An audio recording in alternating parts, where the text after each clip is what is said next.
Morning, and welcome to the Unitarian Universalist Church of Buffalo. To everyone here in the church with us today, and to everyone watching on YouTube, now or in the future. I welcome you with these words from Monica Jacobson Tennyson. Welcome. What you bring, who you are, enriches us all.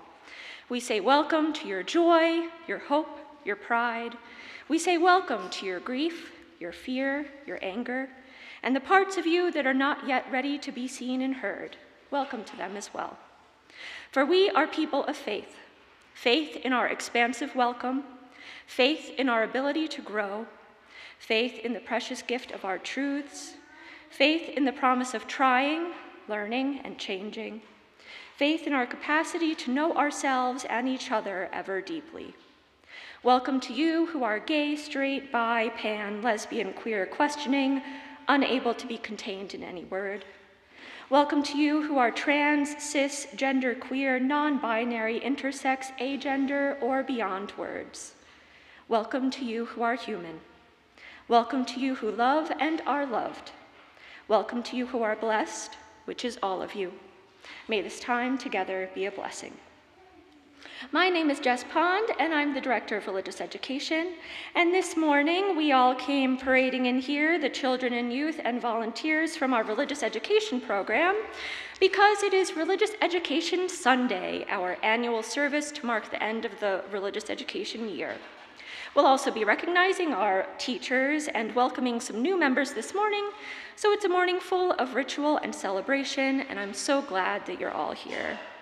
I'd like to, of course, thank the tech team for their endless dedication to helping our services run smoothly, the music ministry team for their support, as always, with the wonderful music, and the ushers and greeters and food ministry team who always make our services a warm community experience.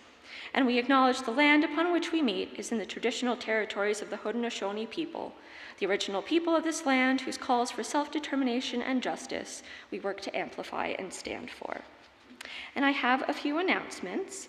If you came in through the parish hall, you probably noticed that today is auction day. Our goal is $25,000, our biggest fundraiser of the year, and thanks to our online bidding, we're almost halfway there already. So you must register to bid. If you have already registered, stop by the auction table to pick up your number, which you will use to make your bids. And if you have not registered, stop by the auction table and they will register you there. Bid once and bid high. We can't do it without you. And we have two more special services coming up the next couple of weeks. Next week, June 7th, is Pride Sunday. Worship will be at the regular time, but plan to stay after to join in the joy of the Pride Parade going by afterwards. And June 14th is our annual flower communion. Please bring a flower or two from your garden or the store to honor the diversity and strength of our community. And then Reverend Bethany has an announcement.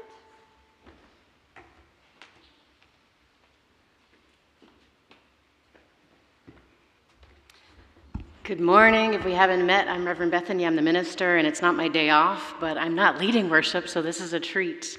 My announcement is related to staffing. We have some sad staffing news and some happy staffing news. I'll give the sad news first. Both Helen Lowry and Karen Goring have let us know that this is their last program year as our soloists. They mostly want their weekends back, I hear, and I don't blame them. So we are so grateful, Helen and Taryn, for all the beautiful music you've given to us. You will continue to give. They'll both be with us through June 21st.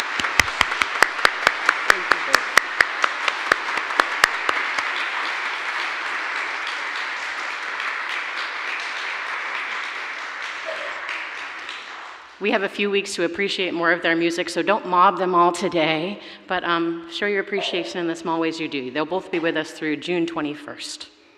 And the happy news is that we've hired a new custodian. Juan Rivera is here with us.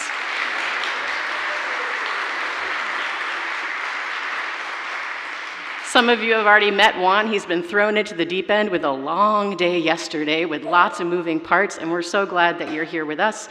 Juan's schedule will be similar to Sarah Kirkland's, Sundays, Tuesdays, Thursdays, and Fridays. So you'll see Juan around. Please introduce yourself. Again, not all today, but maybe over the next few weeks. All right.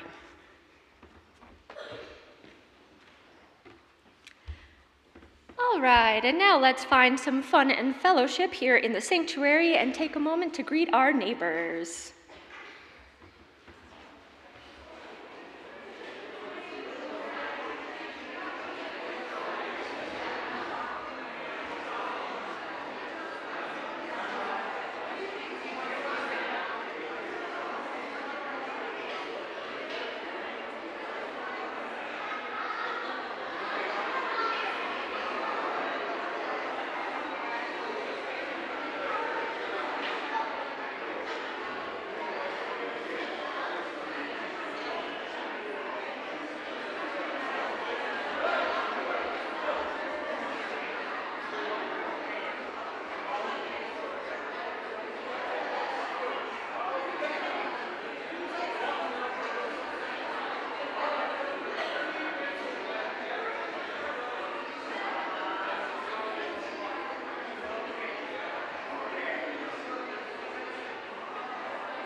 It should be.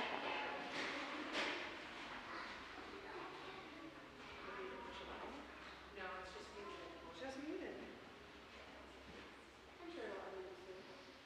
Carver, can you come join me? If there's anybody else who is here at play class here, come join me if you're here and I missed you. I think they're actually, next year one of them might be with me. Oh, there we go. That's great sound. We're going to do our Gandhi priest greeting, which is what we open our class with every Sunday. Come here, Harper, help me out, please. I don't want to be the only one saying it. Do you remember it? It's right there if you forgot. I offer you peace. I offer you friendship. I offer you love. Love. Okay. My kid is here. Oh. I see your beauty. I hear your needs. I feel your feelings. My wisdom comes from without and within. I honor that source in you. Let us work together. And then if you all would rise, if you're willing and able, to join our Spirit Play class in the chalice lighting words, which should be on the screen above us. Ready, Harper? Here, come here with me. Help me with this one, okay? Can you hold that one up too? Thank you, Miss Robin. Here, our chalice lighting, ready? We light our chalice to remind us to use our powers to heal and not to harm, to help and not to hinder, to bless and not to curse, to serve the spirit of freedom in the freedom of truth and the spirit of love. We unite for the worship of the holy and the service of humanity. Good job. And then please remain standing to join us in singing hymn 346, Come Sing a Song with Me.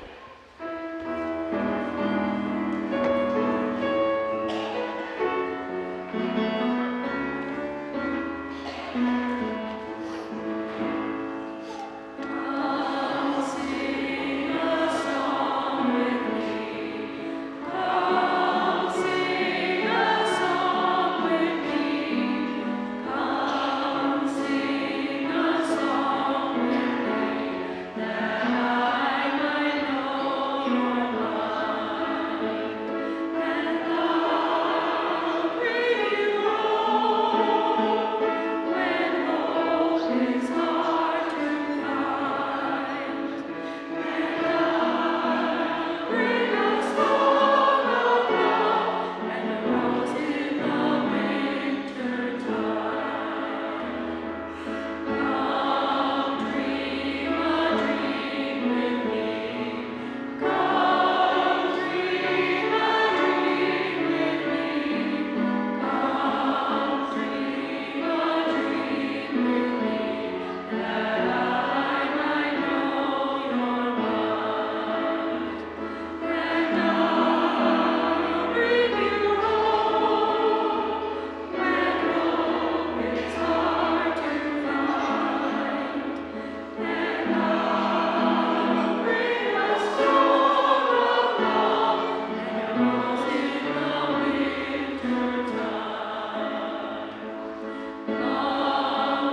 And now we have our story for all ages. Thank you, friends, for already coming up. And the story today is The Girl with Big, Big Questions. So if anyone else would like to come up, come on up.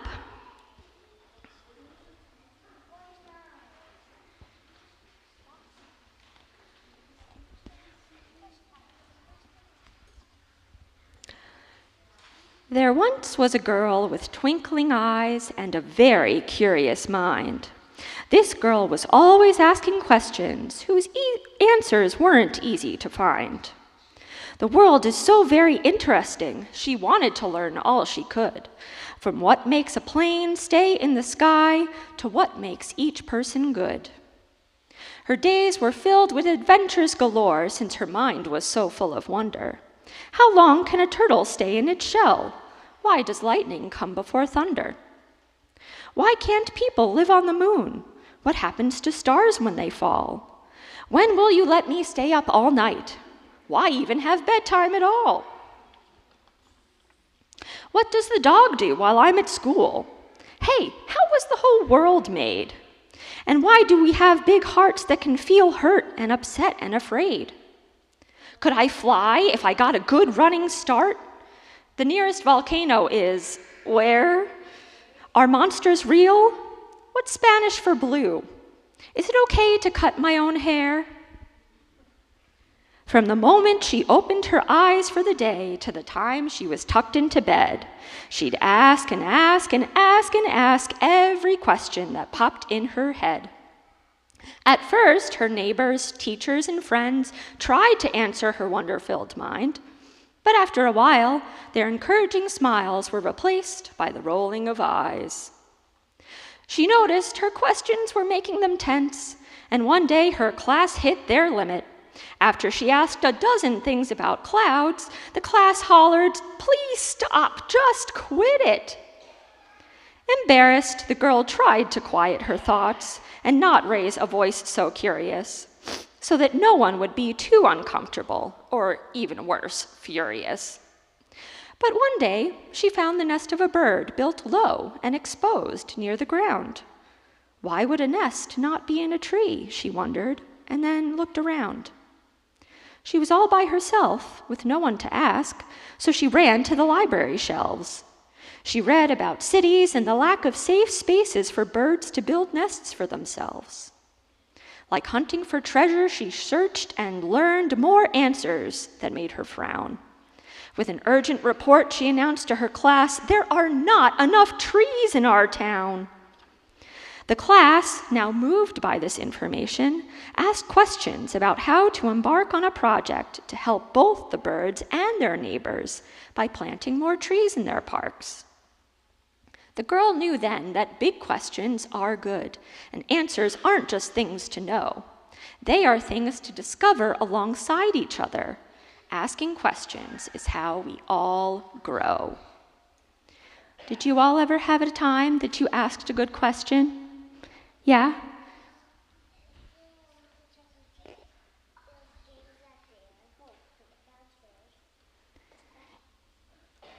Well, so what makes your bouncy ball bounce? That's a good question. Harper?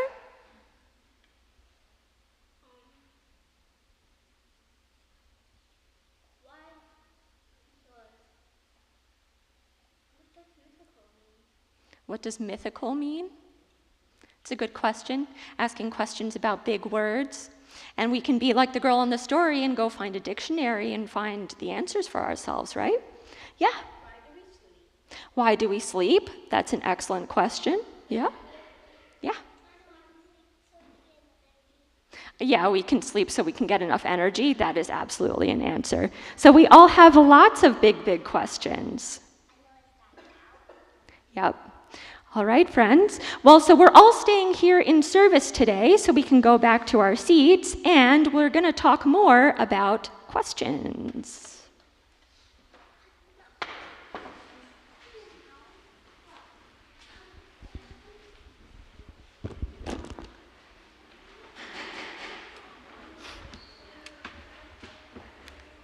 Now, each week, we take a good portion of our Sunday morning offering and give it away to a social justice cause outside our church walls. This month, our Share the Plate recipient is the Buffalo Immigrant Leadership Team, or BILT. The Buffalo Immigrant Leadership Team trains immigrant and refugee leaders to organize, engage officials, and lead collective action that drives policy change and strengthens our communities. You can donate in several ways: online by clicking the donate button on our website, or by cash or check in the plate here this morning, or by mail to the office.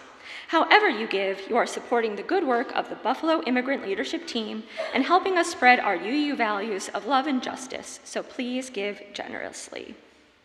And now, we have a special 2 songs today where we're going to be asking for volunteers to come up and sing with us. So, for our offertory, we're singing Impossible from Cinderella. If you would like to come up and sing with us, please come on up.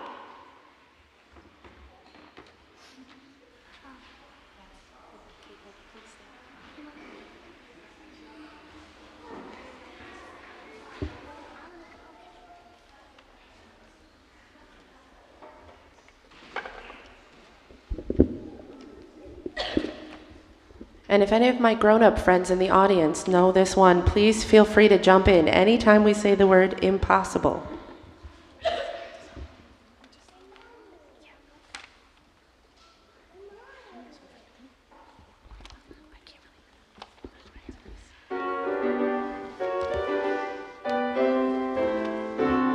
Impossible for a plain yellow pumpkin to become a golden carriage. Impossible for a plain country bumpkin and a prince to join in marriage. And 4 great mice will never be 4 white horses, such fol-de-rol infidelity of courses.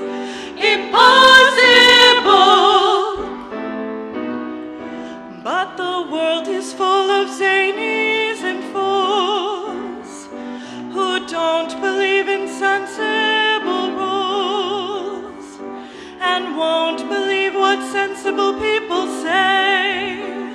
And because these daft and dewy-eyed dopes keep building up impossible hopes, impossible things are happening every day. Impossible, impossible, impossible, impossible, impossible, impossible, impossible. It's possible for a plain yellow pumpkin to become a golden carriage. It's possible for a plain country bumpkin and a prince to join in marriage. And 4 great boys are easily turned to horses, such fol-de-rol and fiddly-dee of courses. Quite possible, for the world is full of zanies and fools who don't believe in sensible rules and won't believe what sensible people say. And because these daft and dewy-eyed dopes keep building up impossible hopes, impossible things are happening every day. It's possible, it's possible, it's possible, it's possible, it's possible, it's possible, it's possible.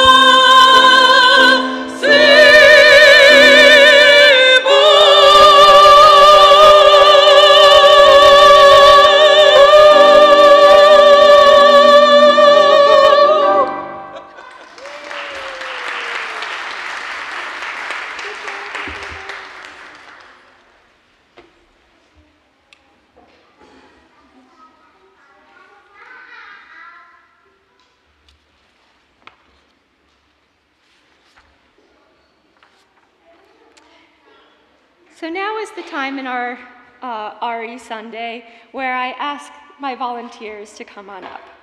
Eileen Katz and Lucy Sloan, who taught pre-K and kindergarten and have for many, many years. Phyllis Disick and Andrea Furman, who taught Spirit Play grades 1 and 3, who have also been teaching with us for quite a long time. Denise DePietro, grades 4 to 6 for Soul Matters. David Herring and Marissa Licata for Crossing Paths, grades 7 and 8. And our OWL teachers who taught grades 9 through 11, Christine Gunn, Leslie Nickerson, Holly Massett, and Aster Hathaway. And I have some words for us all to say to, okay, great. So, congregation, if you all could join me in saying these words of thanks for our volunteers. We celebrate your calling and pledge to support you and others in our communities who are involved in the lives of our children and youth. We raise our hands and bless you in this ministry that affects and changes us all. We seek out together courage, wisdom, and strength to make positive differences in our lives and the life of our congregation. May we be open to the grace in teaching and learning together. May we recognize the many gifts that children, youth, parents, and teachers bring to us. May we remember to be kind with each other, knowing that in kindness, the great love that binds us all is present.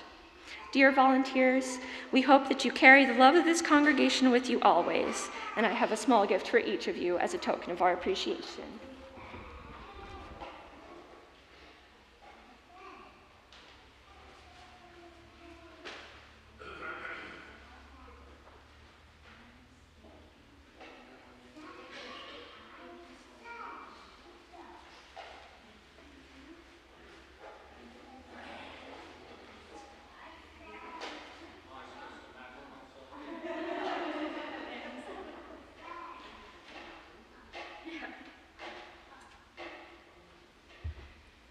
Thank you so much, my friends. If we could all just give a round of thanks for our teachers. Thank you all so much.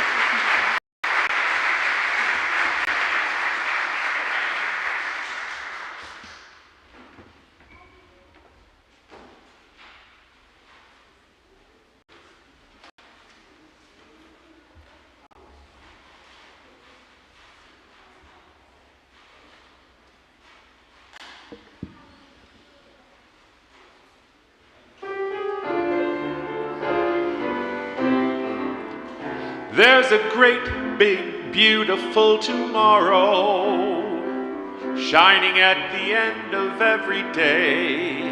There's a great, big, beautiful tomorrow, and tomorrow is just a dream away.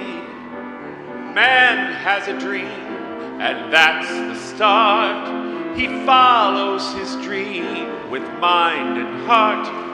And when it becomes a reality, it's a dream come true for you and me. So there's a great, big, beautiful tomorrow shining at the end of every day. There's a great, big, beautiful tomorrow, just a dream away. There's a great, beautiful tomorrow shining at the end of every day. There's a great, big, beautiful tomorrow, and tomorrow is just a dream away.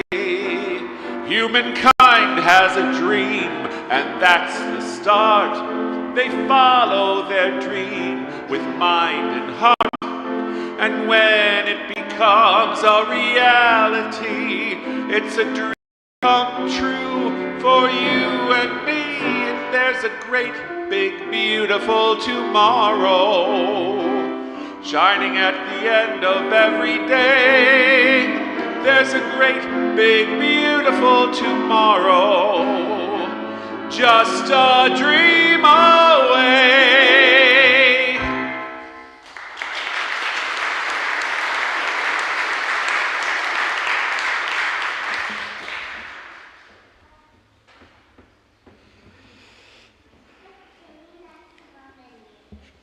Spirit of the divine, grant us the strength to nurture in ourselves and in every young person we have the privilege to know the gifts of patience, curiosity, and compassion.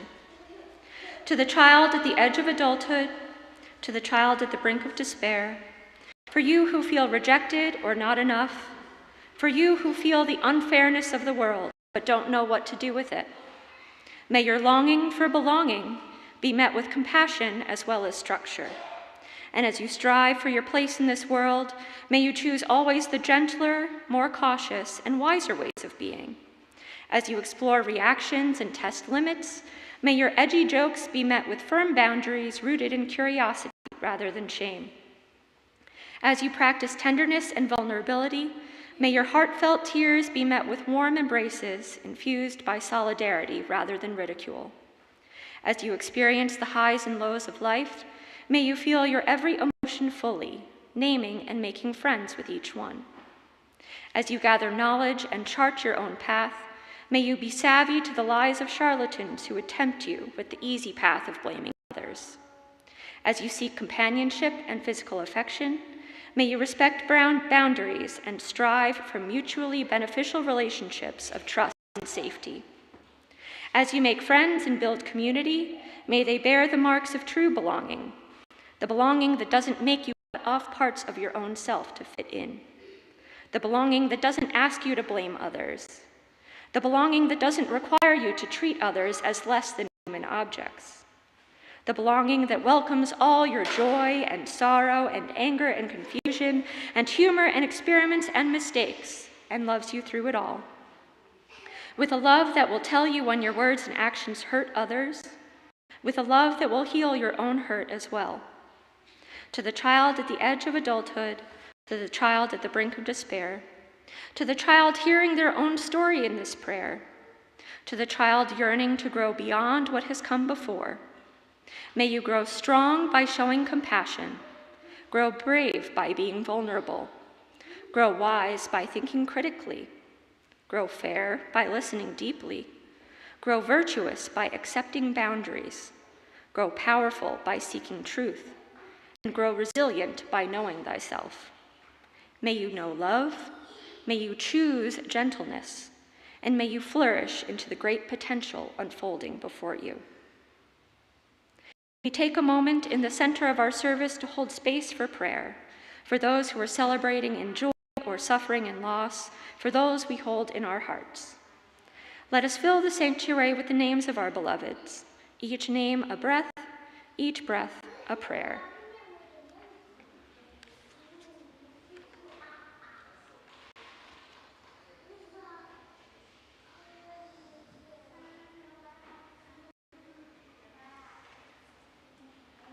We travel together on a search for meaning, having come from many different places and gifts to share for the journey.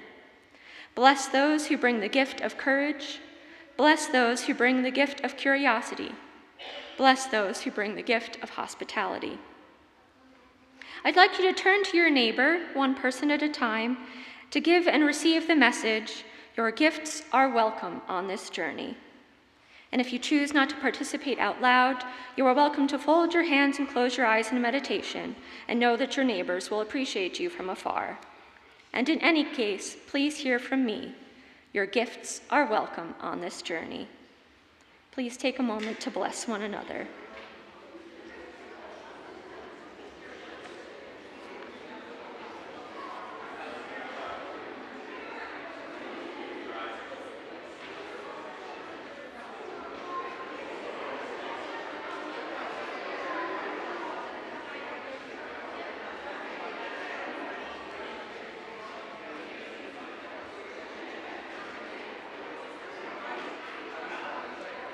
The spirit of prayer is within us.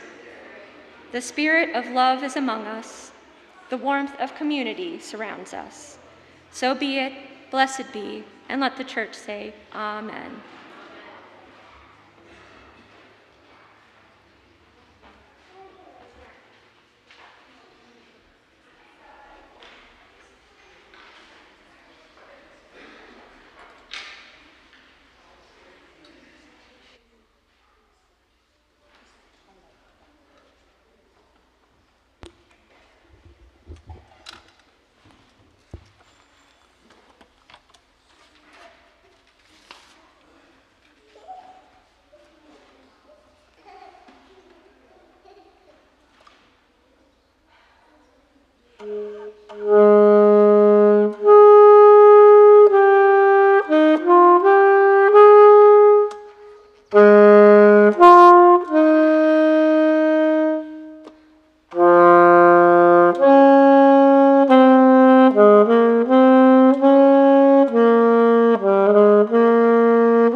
This morning, we will be having a ceremony to honor all the people who signed our membership book in the past year or so. So I'd like to invite up the following people, and if you've got your kids with you, they can come too. We might have a little something for them. So the following folks, come up if you're here. Danielle Lamar Smith, Tim Smith, Nerva Kudya, Andrea Shalasi, tell me how to pronounce your last name, Andrea. M. Portalas, Hunter Strickland, Jim Hildebrand, come on forward. I know you two at least are here. Jim Hildebrand, Candy Koch, David Day, Alex Sunshine, come on, stand right next to Jess. Alyssa Sykes, Michaela Beemans, Jeff Goldwater, Catherine Gillette Cockrell, I saw you. Michael Palmer, James Carlson, Nicholas Azarella, Gage Garas, Eddie Harris, and Robin Harris. If you'd all come forward, that'd be great. Thank you, Phil. Perfect. Stand here. We gather today to welcome you, the newest members of the Unitarian Universalist Church of Buffalo. You have already signed our membership book. You are blessed. We have been blessed with your presence on Sunday mornings. Many of you already volunteer and teach and help across the ministries of our congregation. Most of you have already pledged your financial support to support this congregation. And now today is a special time we set aside to ceremonially mark this important decision you've made to join this congregation. And to be clear, you are not required to join this congregation, or any congregation for that matter. You chose us, or maybe we chose you, or maybe it was a little bit of both. However this choice happened, I and we are grateful that you are here. This morning is a time that we welcome you to this congregation formally, this place that has been a foundation of progressive faith and values in Buffalo for almost 200 years. We welcome you to this community, which is always striving to be its best self. We welcome you to this faith which has high aspirations and lofty expectations of its members. We welcome you among us, and we celebrate your addition to our growing family. And in this moment, when you might be feeling somewhat excited to be welcomed into membership, I think it's also important to name another truth. You will not always feel this way, if it's something you're even feeling right now. You will not always feel the excitement, the anticipation, the feeling of total belonging. We will disappoint you, and you will not always be your best self here. We are all human after all. So take a moment to feel what you are feeling right now in this moment. Look around or close your eyes. Think about what led you to this commitment of membership, and stitch that feeling onto your heart in some way, so that when the disappointment comes, you have it close by to remind you of this choice. As my colleague Liz James wrote, you will not always fit. If every one of us fit, we would not be called to grow. This religion is a thing you join, is not a thing you join, it is a thing you are called to co-create. We are happy to have you as part of this great experiment of Unitarian Universalism. Our faith is not sealed and it never will be. We are not perfect, and we never will be. But together and with your help, we can co-create a better, more loving, more justice-filled world. Your part. We at the Unitarian Universalist Church of Buffalo welcome you as new members of our community this morning. You have come to worship, play, work, and grow among us. Ours is a free faith. We have no creeds, and you are free to bring your ideas and beliefs to this congregation to share with others. I invite you to join with us in the religious search for meaning and purpose in life, informed by our individual beliefs and the traditions of Unitarian Universalism.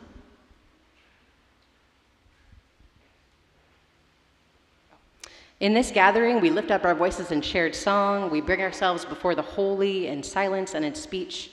We search for truth, for meaning together, and truth in life. We share the joys and sorrows of our lives with one another. Joining UUCB means being part of this gathered community, speaking out on the future of our congregation, offering and receiving the gifts of the Spirit, supporting others, and being supported in return. If you will join in this mission and work, say, I will. To help you remember this day, we have a rose for you, and we hope that you will grow into membership here at UUCB and bloom just like this rose has. May we be fertile ground for your spiritual, emotional, and physical growth.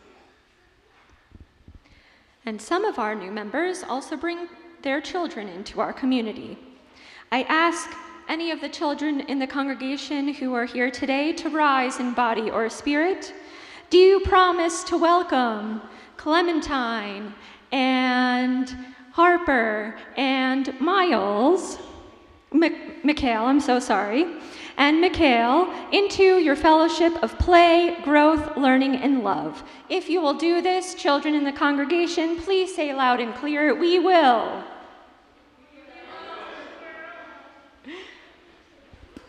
And will all the members of the congregation now rise in body and in spirit and respond with the words printed up on the screen and in your order of service. We receive you with open hands and hearts. As you join us, we once again renew our own commitment to this religious community. We are proud and happy to have you among us. Welcome, welcome, welcome.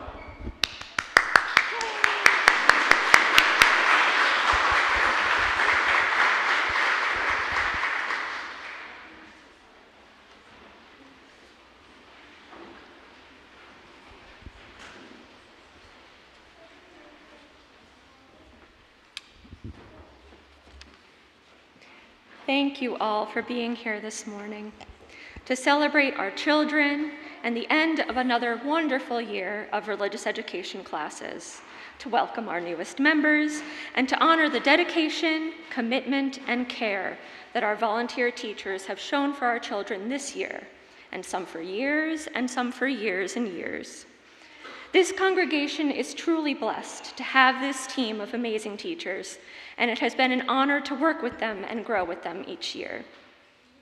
Reflecting on the past year, I've been thinking about what some of my favorite moments were, and so many of them really were just small moments. A particularly insightful comment or question after the story for all ages, a unique, unexpected response to the prompt for an activity during an all ages lesson, hearing about how much a class of boys enjoyed learning about Amelia Earhart for Women's History Month and the witty posters they made about her to decorate their classroom upstairs. These specific memories were not about getting a big aha moment.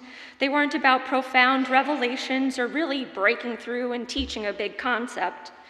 These were moments of trying to encourage true belonging, the belonging that doesn't make you cut off parts of your own self to fit in. Because we hope to be the place where the girl with big, big questions can ask her questions and not be told to quit it.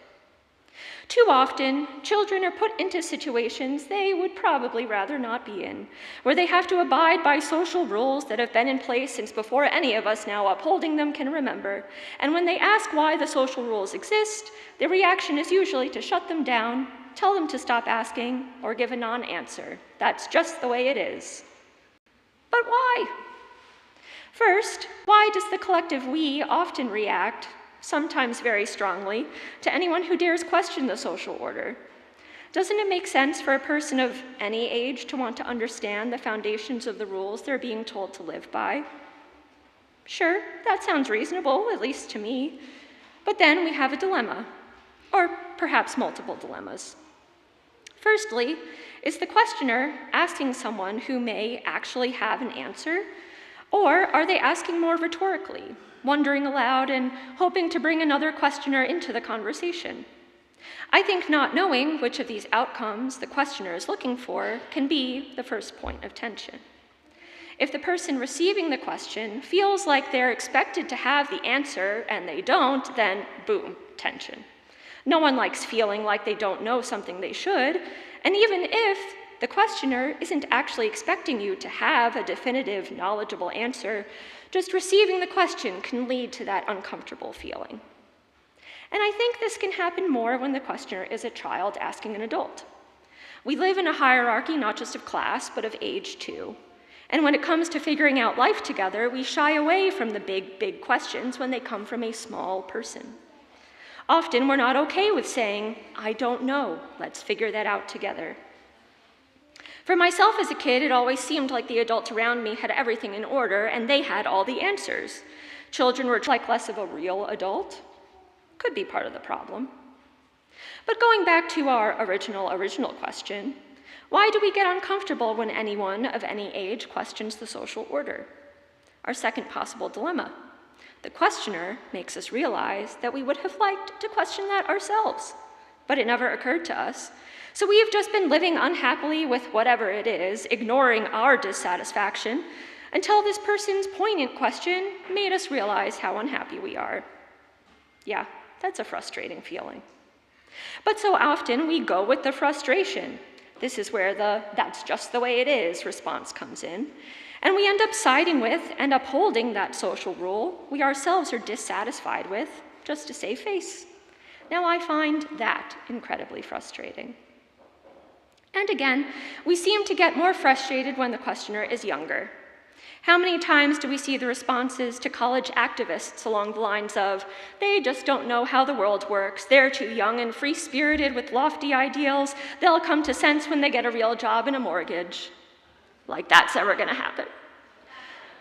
To me, these are the scared responses of people who don't want to question the current order. Because questioning the current order means that things could be done differently, and it didn't always have to be this way. It means we've been living with things like this for no reason, and maybe they could have been better. And to us poor mortals, there is not much that is less scary than wasted time. But there's no time like the present, so why not start making the changes now? Now, I'm under no delusions. Upheaving the capitalist social order or our government structure or whatever institution we're questioning is a task on an order of magnitude I cannot comprehend. I'm not saying we need to come up with the answers. I think we're on step one. We need more people asking the questions. And so often, our children are the ones who are willing to ask the questions. They haven't been shushed and told about the way it is enough times yet, or they're just too young and precocious to care. So in our religious education, we try not to dissuade the questions. Now, we have an advantage because often we are trying to puzzle through the big questions like, what makes a person good? Our lessons tend to naturally encourage questioning the way things are when the current order is causing harm to people. But we still manage to lose the plot often enough. And do we sometimes end up outweighing the structure with compassion for the questioner? Maybe. But then sometimes a simple, "That's a good question, I hope we can come back to it later," is enough. We do everything not to shut down the tangential questions entirely, although silly questions do exist. But sometimes those tangential questions lead to the great discussions, and whether it was on the lesson plan or not, it was an important lesson. And the most important lesson we hope to teach is the lesson of true belonging, the belonging that welcomes all your joy and sorrow and anger and confusion and humor and experiments and mistakes, and loves you through it all. So we welcome the child that asks endless questions. We welcome the child who needs to walk in circles in the corner during the story to pay attention, and who sometimes has the wittiest insights. We welcome the child who needs to sit in the hall with headphones and a hood on, and who knows and accepts their physical needs and boundaries. We welcome you all.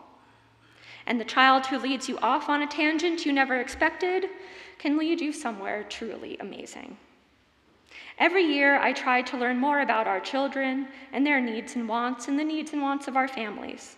And of course, our community is always evolving. Next year, I'll be starting a series of drop-in meetings to give people a time and space to talk about what our religious education is doing and what we could be doing. Our volunteers are wonderful, but we're a small group with our own perspectives, so come and let us know what you're thinking about. And if you'd like to get to know some of our young, curious minds better and teach with us next year, it is always a blessing to welcome new teachers. I'm specifically looking forward to working with a D&D RPG-inspired curriculum for middle schoolers next year, so if that sounds right for you, we would love to have you. We know our children and our families have so much going on in their lives, and we are but a small part. Whether you came to every class, or a few, or just once in a while, we have been so happy to have you this year. Your gifts have been so welcome on this journey, and I hope you all will continue to journey with us. Thank you for such a wonderful year. And now, if you all will join me, stand as you are willing and able to sing our hymn, Pass on the Light, which is not in one of your physical hymnals. It is in our new UUA virtual hymnal, so we'll have the lyrics up on the screen.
And please remain standing, if you are, to read our chalice extinguishing words.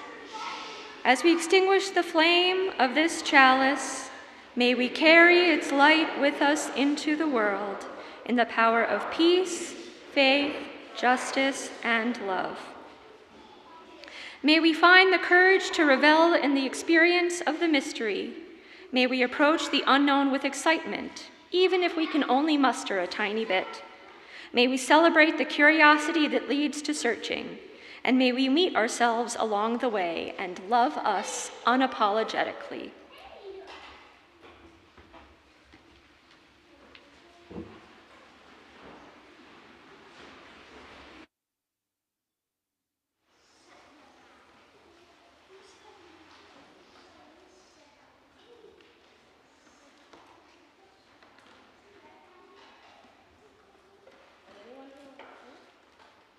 Yep. Anyone who would like to sing along with Moana, please come forward. We're just going to sing it all together.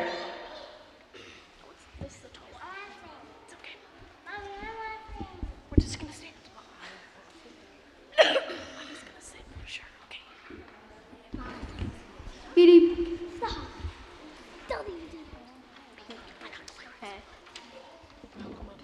Sing, thank you. All right. James, when you're ready.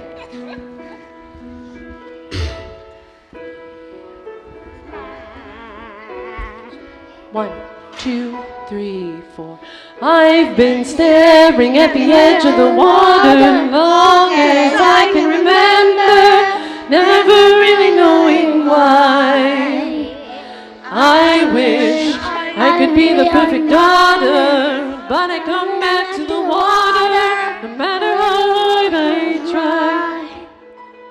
Every turn I take, every trail I track, every path I make, every road pulls back to the place I know where I cannot go, where I long to be. See the light where the sky meets the sea, it calls me, and no one knows how far it goes. If the wind in my sail on the sea stays behind me, one day I'll know. If I go, there's just no telling how far I'll go. I know everybody on this island seems so happy on this island.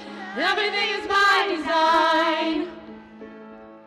I know everybody on this island has a role on this island, so maybe I can roll with mine. I can live with pride, I can make us strong. I'll be satisfied if I play along. But the voice inside sings a different song. What is wrong with me? 3, 4. See the light and the shines on the sea. It's blinding, and no one knows how deep it goes. And it seems like it's calling out to me. So come find me and let me know what's beyond that line. When I cross that line, the line where the sky meets the sea, it calls me, and no one knows how far it goes. If the wind in my sail on the sea stays behind me, one day I'll know how far I'll go.